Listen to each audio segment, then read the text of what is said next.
এই দাঁড়াও, কোথায় ছিলে তুমি? কোথায় ছিলাম মানে? বাইরে এসব নোংরামি করে বেড়াও। হ্যাঁ, তুমি নোংরামি করার জায়গা পাও না? আমার মেয়েকে রেখে বাইরে তুমি এসব করে বেড়াও। কি সব করি? আমি নিজের চোখে দেখেছি তুমি রাস্তায় দাঁড়িয়ে একটা মেয়ের সাথে কথা বলেছো। কে ছিল জলদি বলো। আমি রাস্তায় কারোর সঙ্গে দাঁড়িয়ে কথা বলতে পারি না। না পারো না, কারণ তোমার ঘরে বউ আছে। আশ্চর্য কথাবার্তা। মানে ঘরে বউ থাকলে মানুষ রাস্তায় পরিচিত কারোর সঙ্গে দাঁড়িয়ে কথা বলতে পারে না? না পারে না, সবাই পারলেও তুমি কারোর সাথে কথা বলতে পারো না। আমি কথা বলবো, পারলে ঠেকাও। এত বড় সাহস তোমার, তুমি আমার মেয়েকে রেখে অন্য মেয়ের সাথে কথা বলবে? দুলাভাই তোমাকে বলছি তুমি সাবধানে কথা বলো। শালার ভাই শালা, শালা তুই শালার মতো থাকবি। জীবনে যদি এরকম বেয়াদবি আর করতে দেখি না, কানের নিচে এরকম পটকা মাঝে মাঝেই পড়বে। তুমি আবার আদরের ছোট ভাইয়ের গালে এত জোরে থাপ্পড় দিলে? আমার বাসায় থেকে আমার ছেলের গালে থাপ্পড়? শোনো, ঘর জামাইয়ের মতো থাকবে। আমার ভাইয়ের গালে থাপ্পড়, আর একবার যদি আমার কিসলুর গায়ে তোমার হাত উঠে না, তাহলে তোমার হাত একদম কেটে দিব আমি।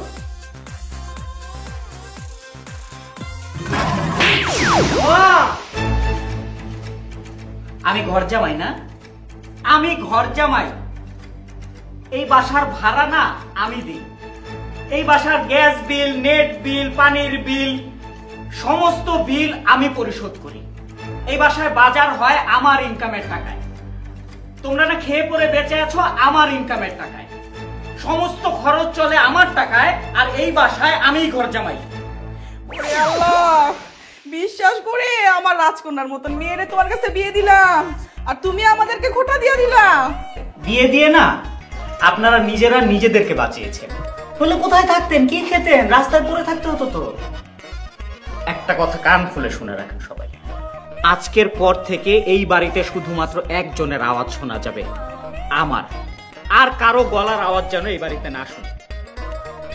আজকের পর থেকে আমি যা বলবো এই বাড়িতে শুধুমাত্র সেটাই চলবে, মনে থাকে যেন।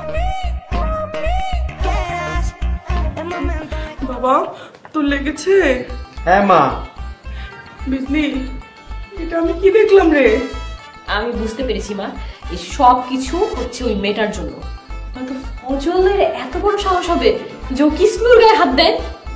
আমার কিসলু, আজকের পর থেকে তোর কাজ হলো ফজল কি করে, কোথায় যায়, কার সাথে মিশে, কার সাথে কথা বলে, সব কিছু খেয়াল রাখা। নইলে কিন্তু বাবা আমাদের এই বাড়িতে আর থাকা হবে না। ঠিক আছে মা।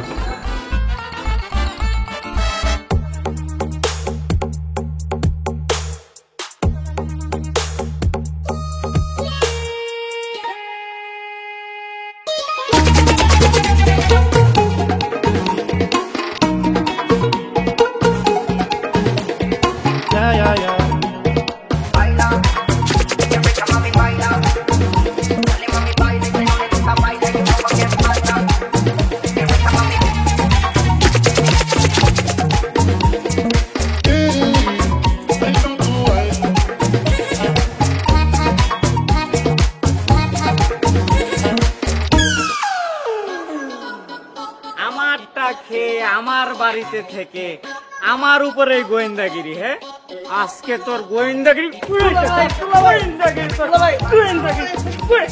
আমার উপরে গোয়েন্দাগিরি কর।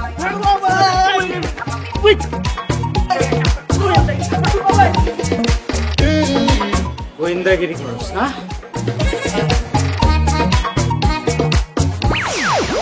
মা, আল্লাহ গো, আমি মনে হয় আর বাঁচবো না মা। বেশি ব্যথা?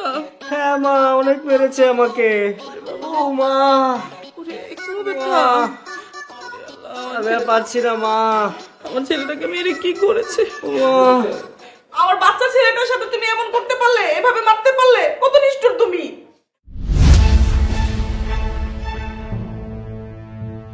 বাচ্চা ছেলে না, আপনার বাচ্চা ছেলেটা না আমার পেছনে গোয়েন্দাগিরি শুরু করেছে।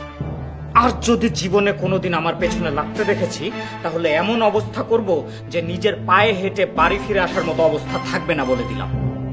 মা, বাচ্চা ছেলে।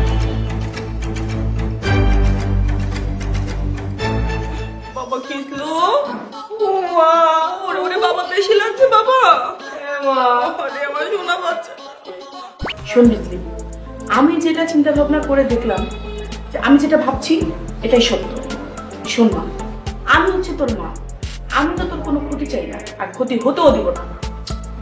তোর জামাই কিন্তু তোর হাত ছাড়া হয়ে যাচ্ছে, এভাবে কিন্তু হতে দেওয়া যায় না। এই কিসলু, এদিকে আয়। এখানে বস। কি হয়েছে আপু? কিসলু, তুই আজকে থেকে লাঞ্চ নিয়ে তোর দুলাভাইয়ের অফিসে যাবি, আর অফিসে কখন কি হয় তা বোঝার চেষ্টা করবি। না না আপু, আমি আর পারবো না। যতবারই আমি তোমাদের কথা শুনেছি ততবারই আমাকে মার খেতে হয়েছে। পারবি না মানে? তোকে পারতেই হবে। ও এত সাহস কোথা থেকে পেল এইটা আমাদের জানতেই হবে।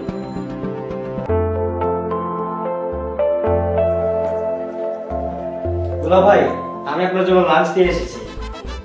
তোকে আমি বলেছি আমার জন্য লাঞ্চ নিয়ে আসতে? আপা বললো তাই নিয়ে এলাম। তোকে না বলেছি আমার পেছনে গোয়েন্দাগিরি করবি না, খবর আছে তোর? কে উনি স্যার? আমার বাসার কাজের ছেলে। দুলা ভাই, স্যার আজকে আমরা বাইরে লাঞ্চ করবো, মনে আছে তো?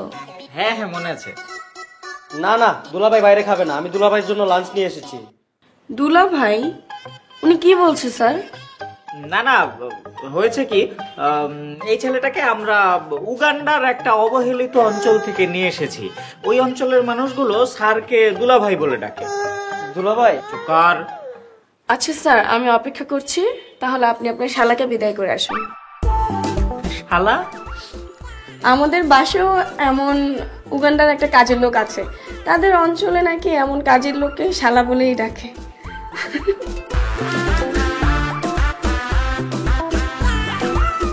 রে মাইন্ড করলি? খুব মাইন্ড করেছি দুলা ভাই, খুব মাইন্ড করেছি। আপনি আমাকে শালা বলে স্বীকার করলেন না, খুব কষ্ট পেয়েছি আমি। তাহলে তো আমি সার্থক, আমি একদমই সার্থক, কারণ তোর মতো গন্ডারকে আমি মাইন্ড করাতে পেরেছি। এখন যা ফোট, বিদায় হয় এখান থেকে। আর তোর আপার দেয়া এসব বস্তা পচা খাবার নিয়ে যা, ফেরত দিয়ে দিস।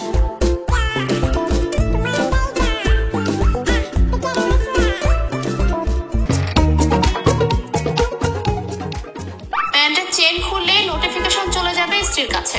একই সাথে আপনার স্ত্রী জেনে যাবে আপনি বর্তমানে কোথায় অবস্থান করছেন।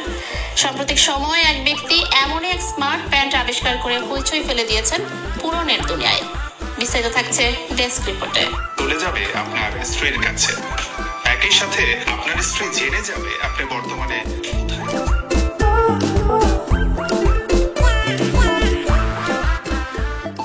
হ্যালো, জি আমার একটা স্মার্ট প্যান্টের অর্ডার লাগবে। ওকে, কতদিন পরে পাবো? ওকে ওকে, আমার অর্ডারটি কনফার্ম করুন প্লিজ।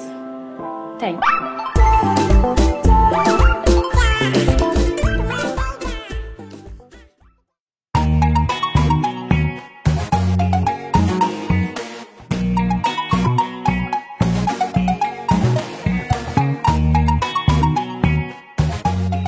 এই, তুমি রেডি হয়ে গেছো? হ্যাঁ, কেন? দেখো না, আমি তোমার জন্য কি নিয়ে এসেছি। তোমার পছন্দের জিন্স প্যান্ট, দেখো তো পছন্দ হয় কিনা। Jeans pant? আজকে কিন্তু অফিসে এটা পরে যাবে। সুন্দর, কিন্তু অফিসে জিন্স পরে যাওয়া লাগবে? সুন্দর লাগবে তো, যাও না। আচ্ছা ঠিক আছে, তুমি দাঁড়াও, আমি চেঞ্জ করে আসি।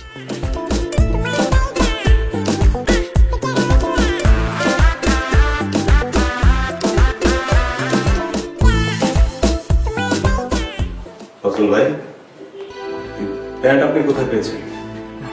আপনার ভাবি গিফট করেছে, সুন্দর না? সুন্দর না ছাই, এটা গিফট না, মরণ ফাঁদ। আপনার ভাবিও আমাকে দিয়েছিল, আমি অবুঝের মতো পরে ধরা খেয়েছি। কি বলছেন এসব শফিক ভাই? এই প্যান্ট সাধারণ প্যান্ট না, এই প্যান্টের জিপারে একটা মাইক্রো চিপ লাগানো আছে। সেই চিপ আপনার বোর মোবাইলের অ্যাপসে কানেক্ট করা। মানে হচ্ছে আপনার প্যান্টের জিপার খোলা মাত্রই আপনার বোর মোবাইলের নোটিফিকেশন চলে যাবে। আরে দূর, এইটাও আবার সম্ভব নাকি? সবই সম্ভব। কেন আপনি দেখেন নাই? কিছুদিন আগে এই নিউজটা তো ফেসবুকে ভাইরাল হয়েছে। আপনি এক কাজ করেন, এই প্যান্ট এখনই খুলে ফেলেন। আরে দূর, কি বলেন এসব? প্যান্ট খুলে ফেলবো, অফিস করবো কি হাফ প্যান্ট পরে? আরে ভাই, কিছুদিন আগেও বাসায় গেলে বউ শুধু সময় আর টাকার হিসাব চাইতো, আর এখন কতবার বাথরুমে গিয়েছি, কতবার প্যান্টের চেন খুলেছি সেই হিসাবও চাই। ভাইরে, আমাদের মতো স্বামীদের জীবনটা একটা প্যান্টের জিপারে আটকে গেছে রে ভাই। আচ্ছা, আমাদের বউগুলি গোয়েন্দা সংস্থায় কাজ করে না কেন বলেন তো? কি বলেন ভাই? হ্যাঁ, তাদের মাথায় যা বুদ্ধি, এগুলো কোনো গোয়েন্দা সংস্থার হয়ে কাজে লাগালে দেশের অনেক উপকার হতো। আপনাদের করুণ অবস্থা দেখে আমার ভীষণ মায়া হচ্ছে। আচ্ছা, আপনারা যদি কোনো অন্যায় না করে থাকেন তাহলে এসবে ভয় কেন পাচ্ছেন বলেন তো?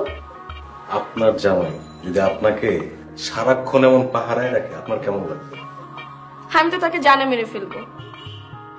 বাহ বাহ বাহ, আপনারা যা খুশি তাই করতে পারবেন, আর আমরা একটু স্পেস চাইলেই চরিত্র খারাপ। হ্যাঁ, আমি কি এমন কিছু বলেছি? এই কাজটা আমি আমার বউয়ের সঙ্গে করলে না এতক্ষণে জেলে থাকতাম।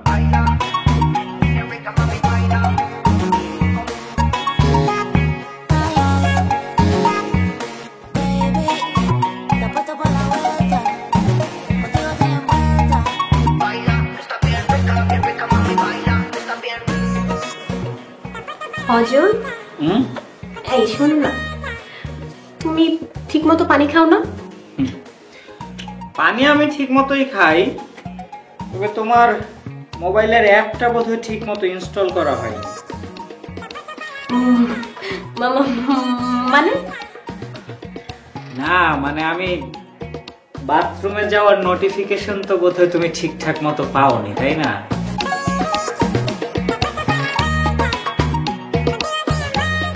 এই কোথায় যাও? তোমার প্যান্ট নিয়ে যাও। Digital pant.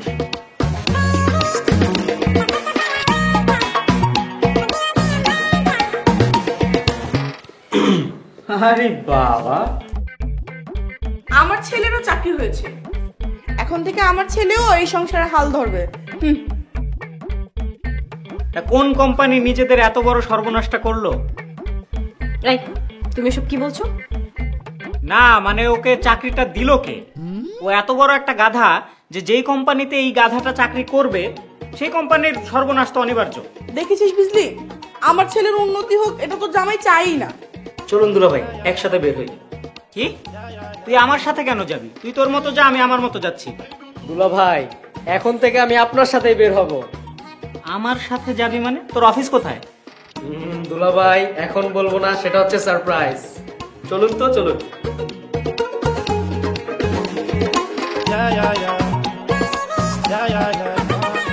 আমার শোনা ছেলে।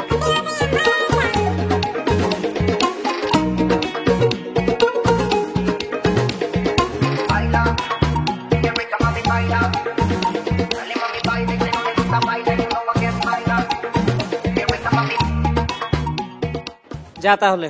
কোথায় যাব? কোথায় যাবি মানে? তোর অফিস নেই? তুই কি আমাকে অফিসের ভেতরে ঢুকিয়ে দিয়ে তারপরে যাবি? তোর অফিসের সময় হয়নি? দুলা ভাই, আমি আপনাকে আপনার অফিসের ডেস্কে বসিয়ে দিয়ে তারপরে যাব। আচ্ছা, আয়।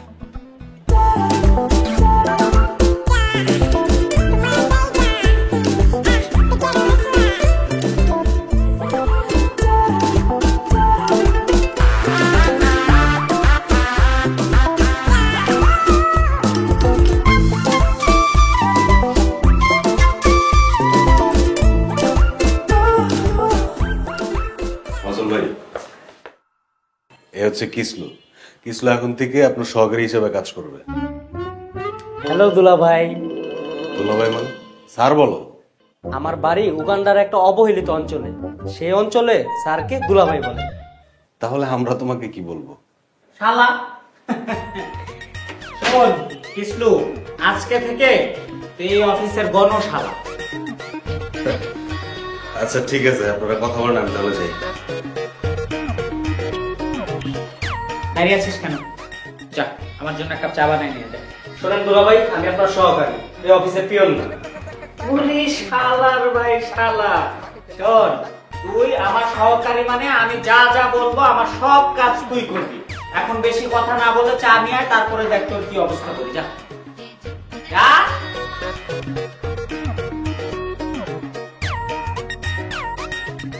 আরে কি খবর? কি রে, তুই দাঁড়িয়ে কি দেখছিস? চা নিয়ে আয় জলদি।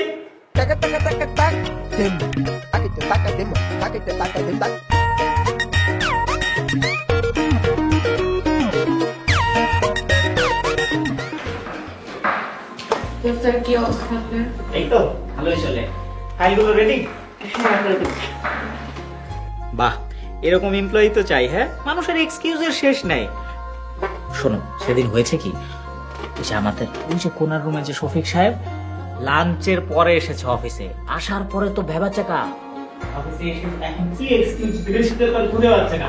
ওনার চেহারা থেকে আমরা বুঝতে পারছি তারপরে যে কি অবস্থা।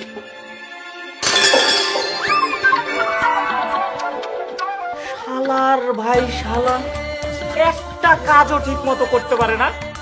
কি করলি এটা? যা তাড়াতাড়ি রুম পরিষ্কার করে আর কাজ চালিয়ে যা। স্যার অফিসে তো ক্লিনার আছে, শালা কেন মানে কিসলুক পরিষ্কার কেন করবে? এখন থেকে আমার অফিসের যাবতীয় কাজকর্ম এই শালা মানে কিসলুই করবে। দাঁড়িয়ে আছিস কেন? যা।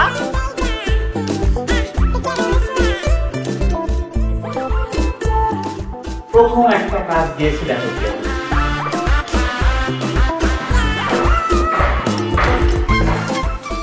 একটা কাজের টুকরাও যেন না থাকে।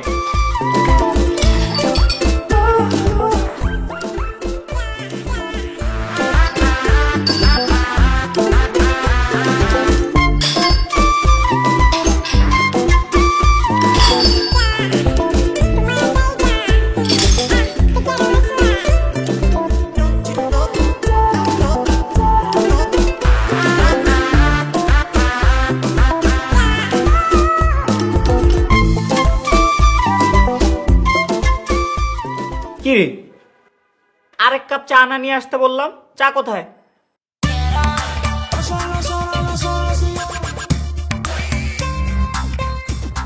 বাতাস খাওয়ার জন্য আসলাম।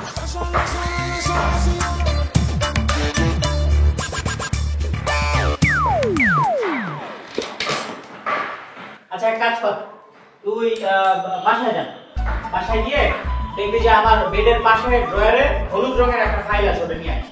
আমি অফিসের কাজ রেখে এখন বাসায় যাব ফাইল আনতে? ওটা না অফিসেরই ফাইল, আমি তোমাকে আমার পার্সোনাল কাজের জন্য পাঠাচ্ছি না। মুখে মুখে কথা বলছেন, তাড়াতাড়ি যা।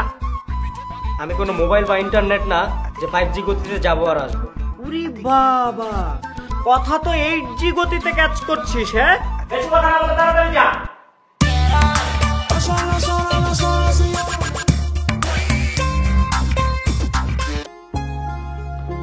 কি খবর শালাবাবু, কেমন আছেন? শফিক সাহেব, আমার দুলাভাই কোথায়? সে তো ছুটি নিয়ে চমক সহ কোথায় যেন গিয়েছে। কি বলেন? আচ্ছা, আমার একটু কাজ আছে তোর সাথে।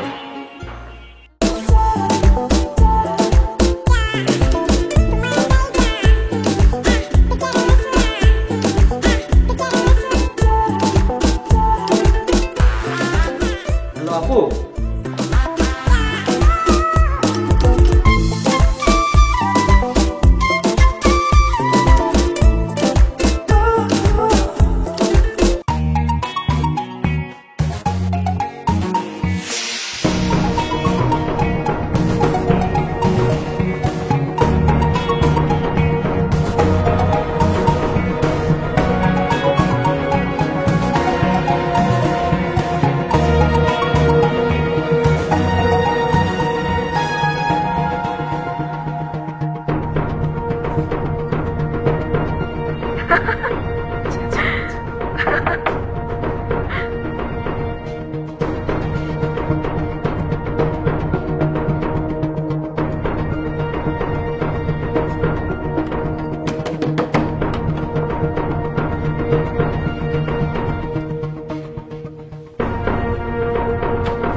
বেঈমান, আমি আগেই জানতাম তুই একটা ধোঁকাবাজ।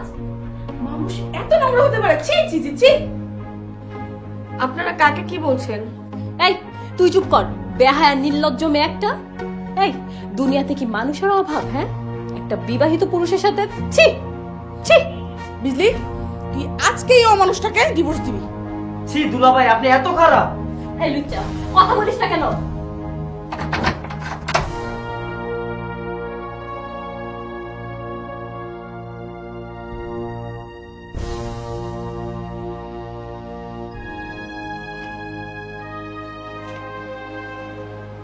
কি হয়েছে বউ? এনারা কারা? ওনারাও আমার মতো সন্দেহ রোগে আক্রান্ত। ও আচ্ছা, ইনি তাহলে ফজল ভাইয়ের বউ? হ্যাঁ, উনি ফজল ভাইয়ের সন্দেহ রোগে আক্রান্ত বউ। কি বলছেন আপনি? ভাবি, এই হচ্ছে আমার স্বামী রাশেদ। গতকাল আমাদের বিবাহ বার্ষিকী ছিল। আমি তো কাজের চাপে ভুলেই গিয়েছিলাম। এখানে আপনি আর আমি থাকলে কি করতাম? ঝগড়া মারামারি করতাম, তাই না? অথচ আমার স্বামী সামান্য অভিমানটুকুও করেনি। আজ ফজল ভাই সহ অফিস ছুটি নিয়ে একটা গিফট কিনে রাশেদকে সারপ্রাইজ দিতে এলাম। এগুলো আমাকে কেন শোনাচ্ছে? কারণ আমিও আপনার মতো আমার ভালো স্বামীটাকে সন্দেহ করতাম।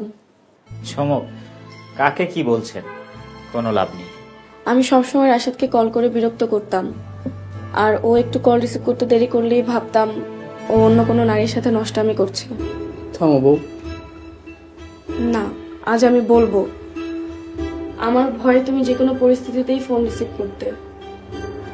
থাক, হয়েছে। আপনারা দাঁড়িয়ে কেন? আপনারা বসুন না।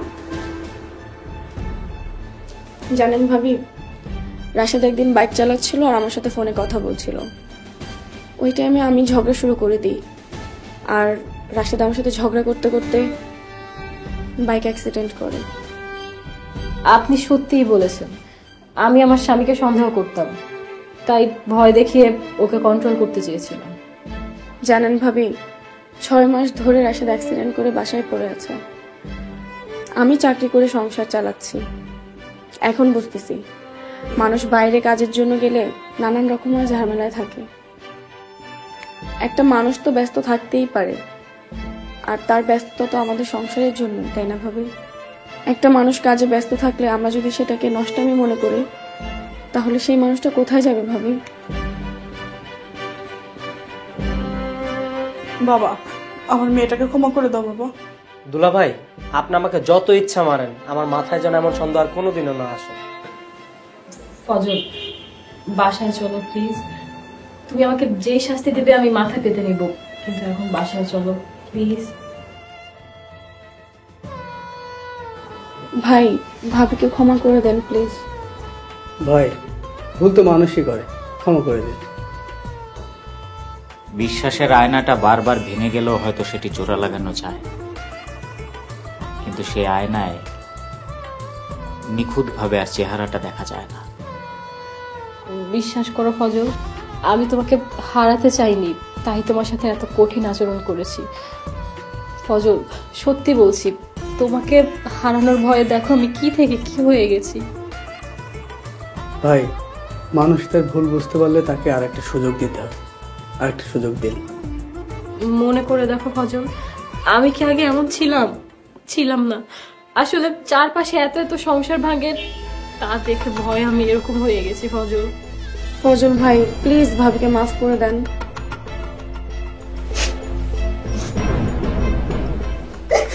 ভাই, আমাদের মাফ করে দেন।